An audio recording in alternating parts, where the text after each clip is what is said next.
मैं first part डाल चुकी हूँ लूसेंट ऑब्जेक्टिव बायोलॉजी का, ये आज दूसरा पार्ट है। तो चलिए हम स्टार्ट करते हैं। इसमें कोशिका विज्ञान साइटोलॉजी 8 चैप्टर तक मैं बना चुकी हूँ वीडियो, उसका लिंक मैं डिस्क्रिप्शन बॉक्स में दे दूँगी, आप वहाँ से देख लीजिएगा। चलिए पार्ट 2 है, स्टार्ट करते हैं। कोशिका विज्ञान साइटोलॉजी। सेल नाम किस जीव वैज्ञानिक ने सर्वप्रथम दिया था? तो यह दिया था रॉबर्ट हुक ने। कौन सी रचना जंतु कोशिका को वनस्पति कोशिका से विभेदित करती है? तो यह करती है सेंट्रियोल। कोशिका में राइबोसोम की अनुपस्थिति में कौन सा कार्य संपादित नहीं होता है? तो यह होता है आपका प्रोटीन संश्लेषण। यदि माइटोकॉन्ड्रिया काम करना बंद कर दे तो कोशिका में कौन सा कार्य नहीं होगा? तो भोजन का ऑक्सीकरण नहीं होगा। कोशिका का ऊर्जा गृह किसको कहा जाता है? तो यह माइटोकॉन्ड्रिया को कहा जाता है। निम्नलिखित में कौन सबसे बड़ा कोशिकांग है? तो यह है प्लास्टिड। कोशिका में प्रोटीन संश्लेषण कहाँ होता है? तो यह होता है राइबोसोम में।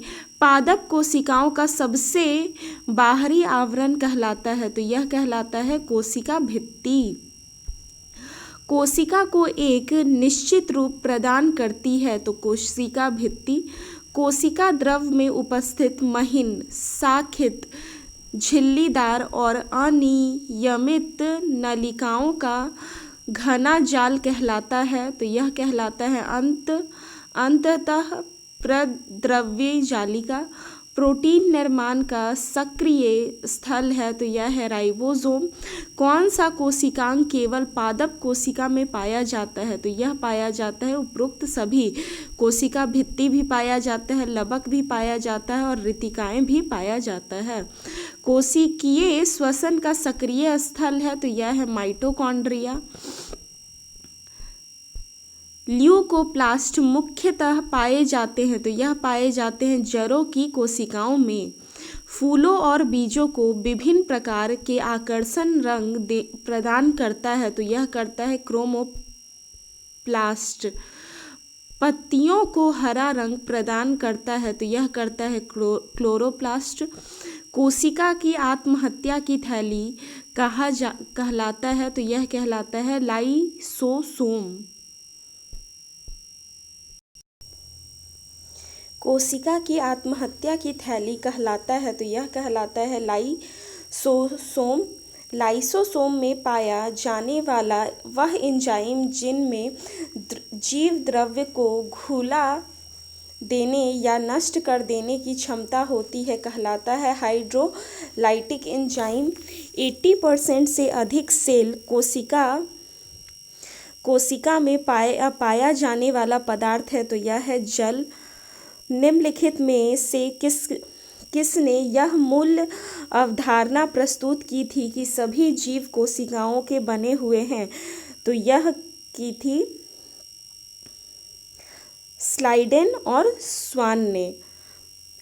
किसकी उपस्थिति के कारण किसी पादप कोशिका और पशु कोशिका में अंतर पाया जाता है? तो कोशिका भित्ति।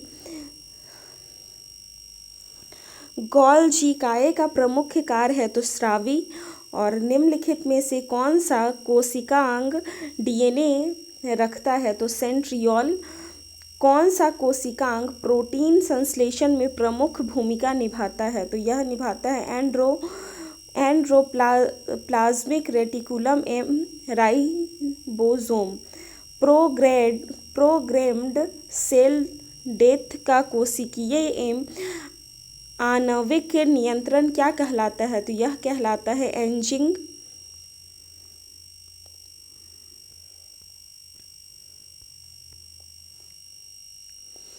कौन सा अंगक प्रायः जंतु कोशिका में उपस्थित नहीं होता है? तो यह होता है लवक। लाइसोसोम्स कार्य करते हैं तो अंततः कोशिकीय पाचन में। कोशिका भित्ति सेल वॉल होती है तो यह होती है पारंगमय। माइटोकॉन्ड्रिया का भीतरी वलन कहलाता है तो क्रिस्टी कहलाता है। माइटोकॉन्ड्रिया किसमें अनुपस्थित होता है, तो जीवाणु में अनुपस्थित होता है। जीव द्रव्य प्रोटोप्लाज्म शब्द का प्रयोग सर्वप्रथम किसने किया था? तो पूरंग किंजे ने किया था। जीव द्रव्य जीवन का भौतिक आधार है, यह किसका कथन है? तो यह है हक्सले का। डीएनए के द्विहेलिक्स प्रारूप को पहली बार किसने प्रस्तावित किया था? तो वास्टन तथा क्रिक ने। न्यूक्लियस की खोज सर्वप्रथम किसने की थी? तो ब्राउन ने की थी। कोशिका की क्रियात्मक गतिविधियां नियंत्रित होती है तो केंद्रक द्वारा। गुणसूत्र क्रोमोसोम शब्द प्रदान किया है तो वाल्डेयर ने। और अंततः प्रद्रव्य जालक ER एंडोप्लाज्मिक रेटिकुलम की खोज किसने की? तो पोर्टर ने। इलेक्ट्रॉन सूक्ष्मदर्शी की खोज की तो नॉल तथा रस्का ने। और वास्तविक केंद्रक किसमें अनुपस्थित होता है? तो यह होता है जीवाणु में। सर्वाधिक संख्या 2N गुणसूत्र पाए जाते हैं तो ओफियोलोसस में। जीवित अंश जीव द्रव कहलाता है, यह किससे बना होता है? तो कोशिका द्रव, केंद्र द्रव और अन्य कोशिकांग। कोशिकीय व आणविक जीव विज्ञान केंद्र कहाँ स्थित है? तो यह स्थित है हैदराबाद में। निम्नलिखित में सबसे छोटी कोशिका है तो यह है माइकोप्लाज्मा की। कोशिका के बारे में निम्नलिखित में से कौन सा सही नहीं है? तो यह है कि सभी देह ऊतकों में एक ही प्रकार की कोशिकाएं विद्यमान है। यह जो है वह सही नहीं है, बाकी सब सही है। कोशिकाओं के आकार और आमाप विशिष्ट कार्य से संबंधित होते हैं। कुछ कोशिकाओं के बदलते आकार होते हैं। प्रत्येक कोशिका में निष्पादन की अपनी क्षमता होती है।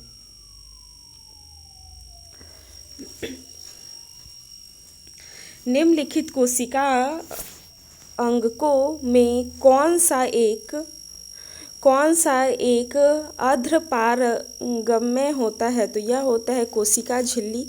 निम्नलिखित पोषकों में से कौन सा एक पौधों की कोशिका भित्ति का एक संरचनात्मक घटक है? तो यह है मैंगनीज।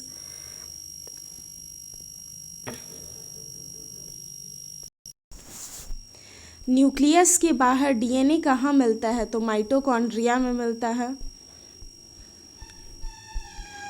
कोशिका कला वर्णनात्मकतः पारंगम्य क्यों होती है? क्योंकि यह कुछ अणुओं के अंदर या बाहर की ओर संचलन को कोशिका में से होने देती है, जबकि अन्य अणुओं के संचलन को रोक दिया जाता है। पारिस्थितिकी इकोलॉजी। पारिस्थितिकी शब्द को सर्वप्रथम प्रतिपादित करने का श्रेय किसको जाता है? तो रीटर को। पारिस्थितिक निम्नलिखित के बीच पारिस्थितिक संबंधों का अध्ययन है तो जीव और वातावरण। स्व पारिस्थितिकी ऑटो इकोलॉजी का अभिप्राय है व्यक्तिगत जीवधारी का पारिस्थितिकी अध्ययन। पारिस्थितिक तंत्र शब्दावली किसने प्रस्तुत की थी? तो यह की थी टेंसले ने। निम्नलिखित में से कौन सा एक पारितंत्र शब्द का सर्वोत्कृष्ट वर्णन है? तो जीवों का समुदाय और साथ ही वह पर्यावरण जिसमें वे रहते हैं। पारिस्थितिकी तंत्र के दो घटक कौन से हैं? तो जैविक और अजैविक। निम्न में से कौन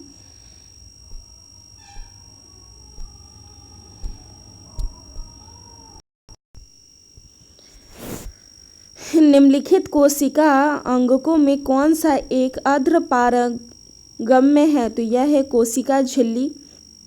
निम्नलिखित पोषकों में से कौन सा एक पौधों की कोशिका भित्ति का एक संरचनात्मक घटक है? तो यह है आपका मैंगनीज। न्यूक्लियस के बाहर DNA कहाँ मिलता है? तो यह मिलता है माइटोकॉन्ड्रिया में। कोशिका कला वर्णनात्मकतः पारंगम्य होती है क्योंकि यह कुछ अणुओं के अंदर या बाहर की ओर संचलन को कोशिका में से होने देती है, जबकि अन्य अणुओं के संचलन को रोक दिया जाता है। 10 चैप्टर है आपका इकोलॉजी, पारिस्थितिकी। पारिस्थितिकी शब्द को सर्वप्रथम प्रतिपादित करने का श्रेय किसको जाता है? तो रीटर को जाता है। पारिस्थितिकी निम्नलिखित के बीच पारिस्थितिक संबंधों का अध्ययन क्या कहलाता है? तो जीव और वातावरण। स्व पारिस्थितिक ऑटो इकोलॉजी का अभिप्राय है व्यक्तिगत जीवधारी का पारिस्थितिक अध्ययन। पारिस्थितिक तंत्र इकोसिस्टम शब्दावली किसने प्रस्तुत की थी? तो यह की थी टेंसले ने। निम्नलिखित में से कौन सा एक पारितंत्र शब्द का सर्वोत्कृष्ट वर्णन है? तो यह है जीवों का समुदाय और साथ ही वह पर्यावरण जिसमें वे रहते हैं। पारिस्थितिक तंत्र के दो घटक कौन है? तो जैविक और अजैविक। निम्न में से कौन पारितंत्र का अजीवीय घटक है? तो यह है जल। किसी पारिस्थितिक तंत्र में ऊर्जा का प्रवाह के बारे में कौन सी श्रृंखला सही है? तो यह है उत्पादक, उपभोक्ता और अपघटक। खाद्य श्रृंखला फूड चेन बनती है तो उत्पादकों, उपभोक्ताओं और अपघटकों से। किसी श्रृंखला में प्राथमिक उपभोक्ता होते हैं तो यह होते हैं शाकाहारी।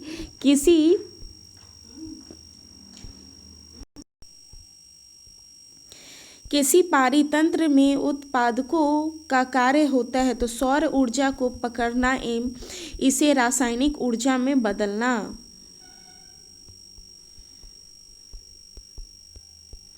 पारितंत्र में ऊर्जा का प्राथमिक या मुख्य स्रोत होता है तो सूर्य का प्रकाश।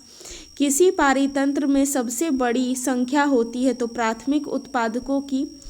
वायु एवं जल की क्रिया द्वारा भूमि का हटाव कहलाता है तो अपरदन। मृदा अपरदन रोका जा सकता है तो वनों को उगाने द्वारा। और बाढ़ को रोका जा सकता है तो नदियों पर बांध बनाकर व वृक्ष रोपण करके। मुख्यतः मैनग्रोव वाले ज्वारीय वन कहाँ पाए जाते हैं? तो सुंदरबन डेल्टा में। मैंग्रोव वनस्पति का मुख्य घटक क्या है? तो यह है राइजोफोरा। और समुद्र के किनारे की वनस्पति कहलाती है लवणोद्भिद वनस्पति। न्यूनीकृत पत्तियां और धसे हुए रंध्र किसके प्रमुख लक्षण है? तो शुष्कोद्भिद के। मरुदभित्तों में लंबा मूल तंत्र होता है क्योंकि गहरे जल स्तरों से जल अवशोषित करने जड़ें गहराई में चली जाती हैं। यदि संसार के सभी पौधे मर जाएं तो किसकी कमी के कारण सभी जंतु मर जाएंगे? तो ऑक्सीजन। और अधिपादप ईपीफाइट्स वैसे स्थानों पर पाए जाते हैं जहां पर वर्षा पूरे वर्ष होती है। मिम्ब्रेकोफिली एक लाभदायक संयोजन होता है कुछ पुष्पी पादपों का तो चींटियों के बीच। संसार का सबसे बड़ा पारितंत्र है सागर। मृदा अपरदन रोका जा सकता है वन रोपण द्वारा। जब हम बकरी का मांस खाते हैं तब हम द्वितीय उपभोक्ता हैं। सौर ऊर्जा किससे प्राप्त होती है? तो सूर्य से। खाद्य श्रृंखला से अभिप्राय है इनमें से किसके द्वारा ऊर्जा अंतरण? तो एक जीव से दूसरे के। हाइड्रोफाइट्स क्या है? तो हाइड्रोफाइट्स हैं एक जलीय पौधे। निम्नलिखित में से कौन सा पौधा मरुदभित्ति है? तो करेल। पर्यावरण के अजैव अवयव का उदाहरण है वायु। हाइड्रोपोनिक्स संबंधित है तो मिट्टी के बिना पौधों की वृद्धि से। सौर ऊर्जा का सबसे बड़ा यौगिकीकरण कौन है? तो यह है हरे पौधे। पारिस्थितिक संतुलन बनाए रखने के लिए भारत में वन क्षेत्र कितने अनुपात होता है? तो 33.3%। मैनग्रोव की खेती के लिए निम्न में से कौन सा क्षेत्र प्रसिद्ध है? तो दक्षिणी 24 परगना का सहजने खाली जंगल। एपीफाइट्स बहुत अधिक विकसित होती है। ऐसे पौधे होते हैं जो अन्य पौधों पर निर्भर करते हैं तो यांत्रिक मदद हेतु। फाइटोट्रॉन पादप पालय एक सुविधा है जिसमें नियंत्रित दशाओं में पादपों का उगना संभव हो पाता है। निम्न में से कौन सा कृषि कार्य पर्यावरणीय दृष्टि से उपयुक्त है? तो कार्बनिक कृषि। अधिकांश मरुस्थलीय पादप रात्रि के समय ही पुष्पित होते हैं क्योंकि मरुस्थलीय कीट रात्रि के समय सक्रिय रहते हैं। रेगिस्तान में पैदा होने वाले पौधे कहलाते हैं ज़ीरोफाइट्स। पारिस्थितिक नीके की संकल्पना को प्रतिपादित किया था तो यह किया था ग्रीनेल्स ने। निम्नलिखित में से कौन सा सबसे अधिक स्थिर पारितंत्र पारिस्थितिक तंत्र है? तो यह है महासागर। पारिस्थितिक नीके की संकल्पना को प्रतिपादित किया था तो यह किया था ग्रीनेल्स ने। निम्नलिखित में से कौन सा सबसे अधिक स्थिर पारितंत्र पारिस्थितिक की तंत्र है? तो यह है महासागर। मनुष्य किसके द्वारा जीव मंडल में पारिस्थितिक संतुलन बनाए रख सकता है? तो संबंधित पौधों की नई किस्में और पालतू पशु की नई नस्ल विकसित करना। सामाजिक वानिकी है तो सामाजिक वानिकी है सहकारी स्वामित्व वाली भूमि पर उपयोगी पौधों को उगाना और उनकी व्यवस्था करना। पृथ्वी शिखर सम्मेलन हुआ था तो यह हुआ था रियो डी जनेरो में। राष्ट्रीय वानस्पतिक उद्यान कहाँ पर स्थित है? तो यह है लखनऊ। भारत में वन अनुसंधान संस्था कहाँ स्थित है? तो यह है देहरादून में। पृथ्वी का विशालतम पारिस्थितिक तंत्र है तो यह है जलमंडल। निम्नलिखित में से कौन कृत्रिम पारिस्थितिक तंत्र है? तो धान का खेत। रेड डाटा बुक में किसका विवरण दिया गया है? तो संकटापत्र पादप और जीव जंतु का। रेड डाटा बुक उन जातियों के बारे में जानकारी देती है जो संकटापन्न है। इनमें से कौन सा जैव विविधता के लिए खतरा है? तो यह है प्राकृतिक आवासों और वनस्पति का विनाश तथा झूम खेती।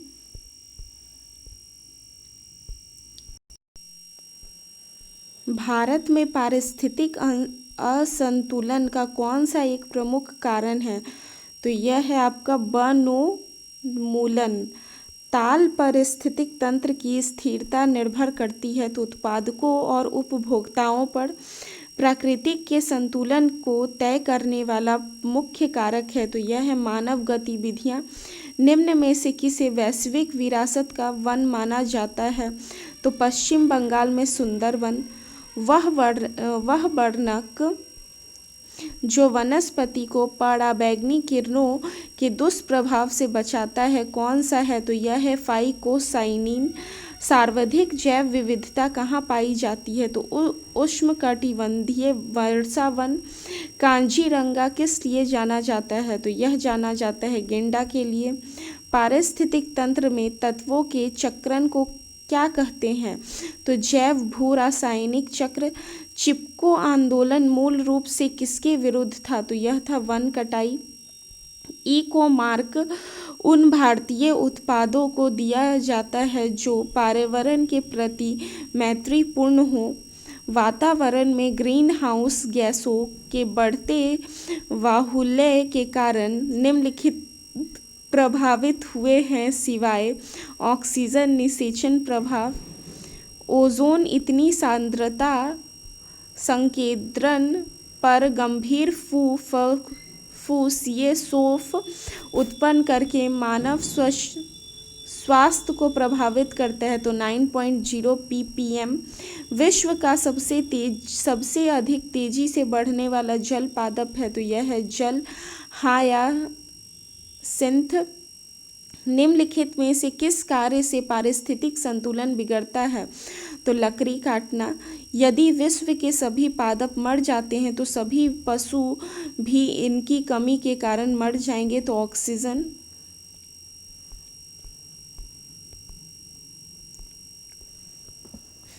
जब पादप विविधता को प्राकृतिक आवास में संचारित किया जाता है तो इस संरक्षण को कहते हैं स्वस्थानी।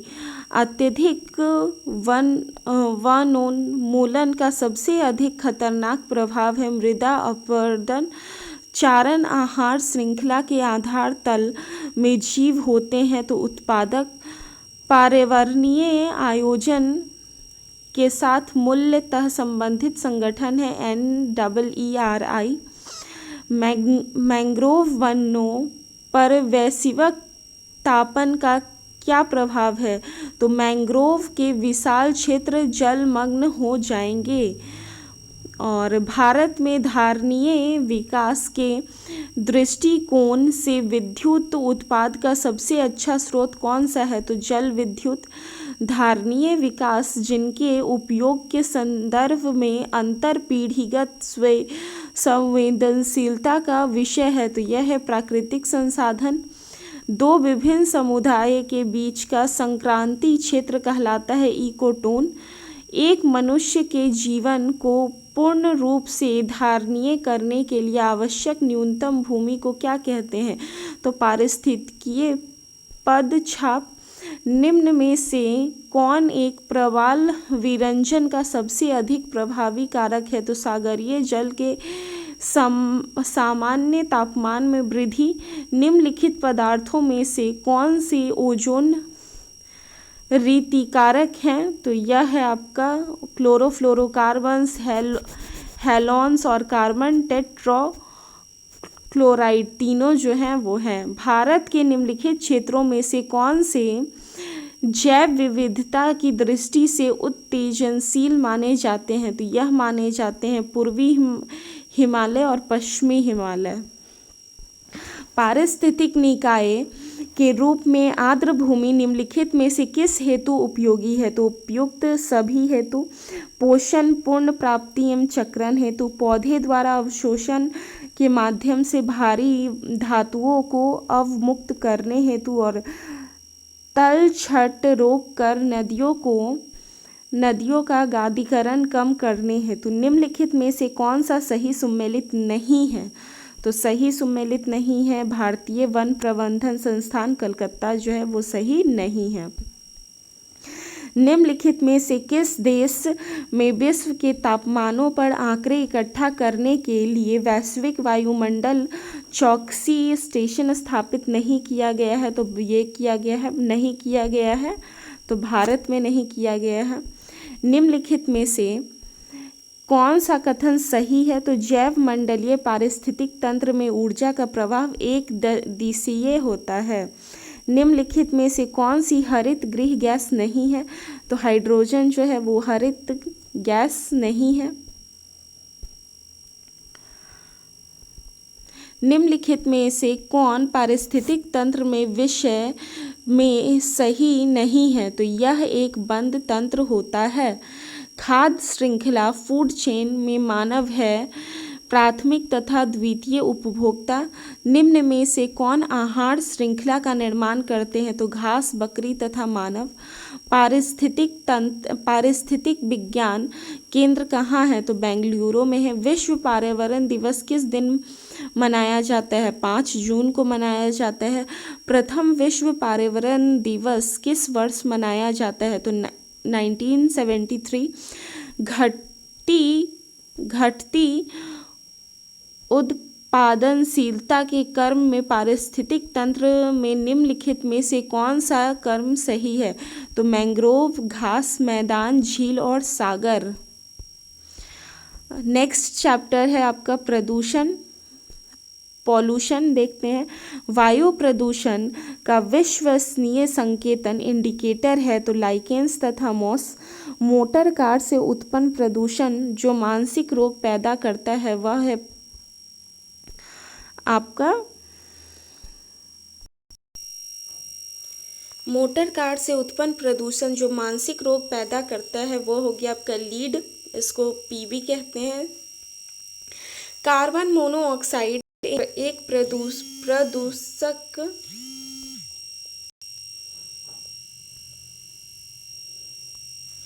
कार्बन मोनोऑक्साइड एक प्रदूषक है क्योंकि यह हीमोग्लोबिन से संयोग करती है।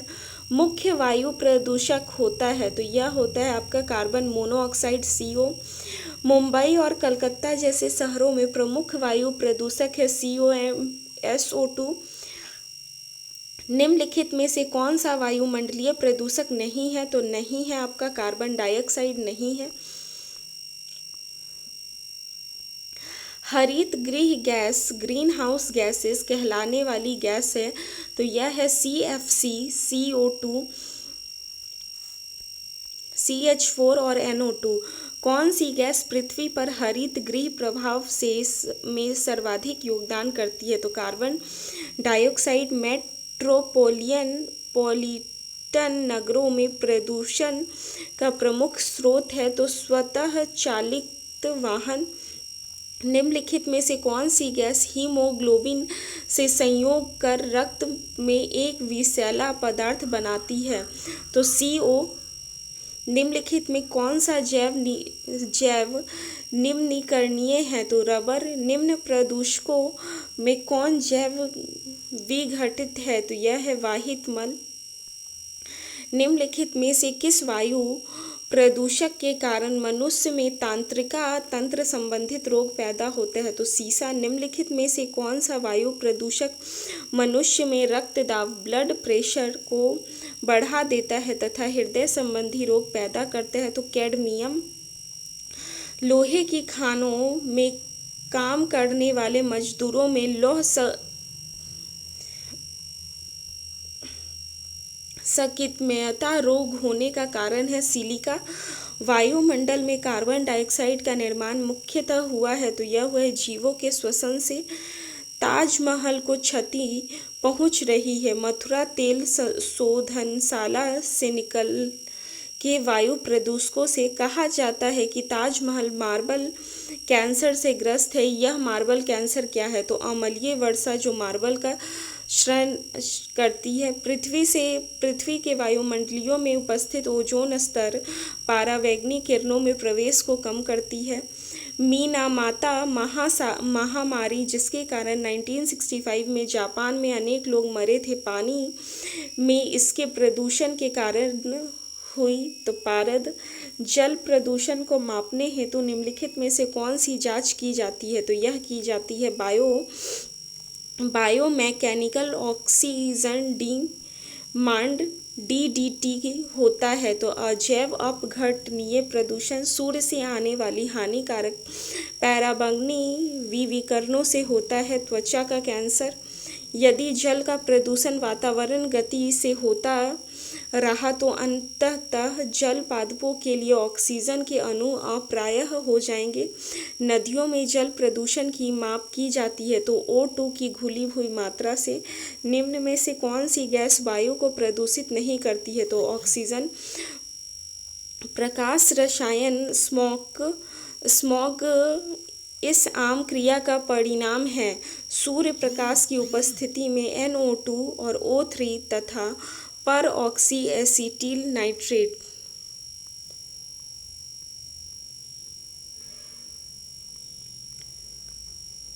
निम्नलिखित में से कौन एक वाहन प्रदूषण का भाग नहीं है तो H2। ऊर्जा के किस रूप में प्रदूषण की समस्या नहीं होती है तो सौर। निम्नांकित में कौन अधिकतम ध्वनि प्रदूषण का कारण है तो यह है जेट उड़ान। राष्ट्रीय पर्यावरण अभियांत्रिकी संस्थाएं कहाँ स्थित है तो यह है नई दिल्ली में। मानव जनित पर्यावरण प्रदूषण कहलाते हैं तो यह कहलाते हैं परजैविक। वैश्विक तापन के फलस्वरूप हो सकता है उपरोक्त सभी समुद्र तल में वृद्धि तट रेखा में परिवर्तन और फसल के स्वरूप में परिवर्तन। वायुमंडल में जिस ओजोन छिद्र का पता लगाया गया है वह कहाँ स्थित है तो यह है अंटार्कटिका के ऊपर। निम्न में से कौन सी गैस वैश्विक उष्णता के लिए उत्तरदायी है तो यह है कार्बन डाइऑक्साइड और मीथेन। वायुमंडल में उपस्थित ओजोन परत अवशोषित करती है तो अल्ट्रावायलेट किरणों को। तेजाब वर्षा पर्यावरण में निम्न प्रदूषण से होती है तो यह होती है नाइट्रस ऑक्साइड एवं कार्बन डाइऑक्साइड से। हरित गृह प्रभाव का अर्थ है तो वायुमंडल में ग्रीन हाउस गैसों के घनीकरण के कारण वायुमंडल के तापमान का बढ़ना। ब्राउन एयर शब्द का प्रयोग किसके लिए किया जाता है? तो प्रकाश रासायनिक धुआं के लिए निम्न में से कौन सा जैव निम्न करणीय है? तो यह है कागज। पराध्वनिक जेट प्रदूषण पैदा करता है पतला करके O3 परत को। फ्लाई ऐश वातावरणीय प्रदूषक है जो इसके द्वारा उत्पन्न होता है। तो थर्मल पावर पॉइंट। निम्न में कौन सा जैव निम्नांकरणीय प्रदूषक है? तो यह है वाहित पल। पैरोक्सी एसीटिल नाइट्रेट पैन क्या है? तो गौण प्रदूषण। सबसे खराब वायु प्रदूषण उत्पन्न करने वाला पदार्थ है कार्बन डाइऑक्साइड। इसके द्वारा जल के प्रदूषण को साफ करने में बायो फिल्टर के रूप में पाइला ग्लोबोस प्रयुक्त किया जाता है। तो कैडमियम। वायु प्रदूषण के फलस्वरूप लोगों को फुफ्फुस कैंसर से अधिक मारने वाला रोग है। तो वातस्फीति। उर्वरक के अत्यधिक प्रयोग से होता है। तो यह होता है उपरोक्त सभी मृदा प्रदूषण, जल प्रदूषण और वायु प्रदूषण। पर्यावरण संरक्षण के लिए कौन सी अंतर्राष्ट्रीय एजेंसी कार्य करती है? तो ग्रीन पीस करती है। भूमिगत जल को दूषित करने वाले अजैविक प्रदूषक हैं। तो यह है आर्सेनिक।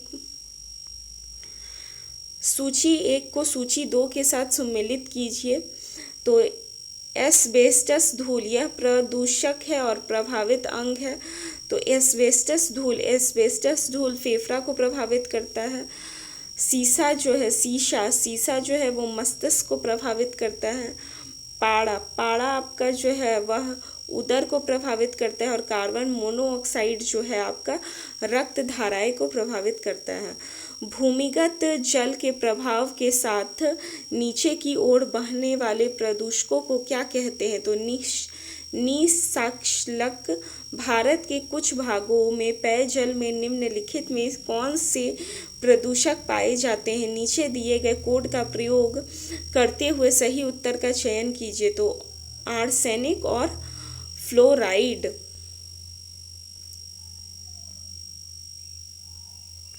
आज का वीडियो यहीं तक। इसके आगे का मैं नेक्स्ट डे लेके आऊँगी। Thank you.